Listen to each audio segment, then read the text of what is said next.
We're here at Barenbrug's research greenhouse right outside of Albany.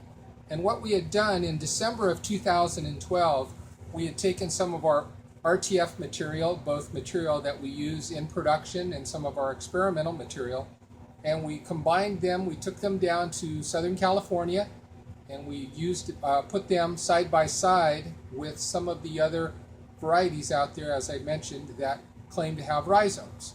And we grew them for 2 years. We planted December of 2012, and then just this past January of 2015, we went down and harvested them. And as you can see here, we took out some sections. These plots were 25 square feet, 5 by 5s, and we cut the sod out of the middle of each rep. And as you can see, we took a real thick cut. If rhizomes were present, we wanted to make sure we got them. Tall fescues, these RTF rhizomes, tend to go fairly deep, and we wanted to make sure we got down and got them. So you can see we've got 5 of the RTF materials from Barenbrug, and then we have 4 of what we call our Me Too types. So what we're going to do is we're going to take them outside, we're going to wash them off, and then we'll come back in and lay them out, and we'll see what we've got.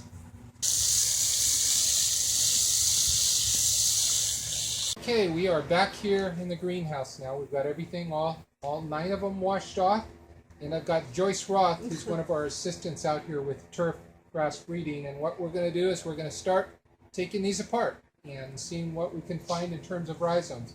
So as you can see, we've been just shredding away here. These are the 4 varieties that we had in that are promoted to be rhizome developers, or at least potential. And one of the things we really noticed, and you can see we really didn't have much problem taking these plants apart. This is the Blade Runner 2 over here.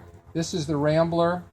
And you can see they just kind of pull readily apart, you know, not a whole lot of integrity. And we noticed that when we harvested them too, that, you know, their sod density was such. Blade Runner 2, you can see, boy, this just didn't have anything. You can see where we just had no problem separating it out. Spider 2, little more. There was a little more chance. And then I had done the traverse, and you can see the traverse. Man, it just pulls apart. You can see we've got some growth in here, but you separate it out. Come over here to the 9125, and this is one that's kind of been our mainstay. And I can't even pull this plant apart. I mean, without extreme effort. And as we've been going through it, you can just see the amount of development we've got on them. You can see the that is not a root, but those are rhizomes, and you can just see the heck, they're almost woody. And when you go through them, you can see the one off here. And what's interesting about this particular grouping is when we planted it, this was only 50% of the plant population. We had actually blended the varieties with 50% Barvado. So we've got 50% of this is a variety that we don't consider to be a grass that expresses rhizomes. But when you come in here and you just take a look at it, Joyce is working on this one over here, this 7676. And I mean, you can see, I mean, the integrity, and you could almost hear the thing break. When you pull apart, you can see the amount of rhizomes that we're getting up here and just the sheer strength.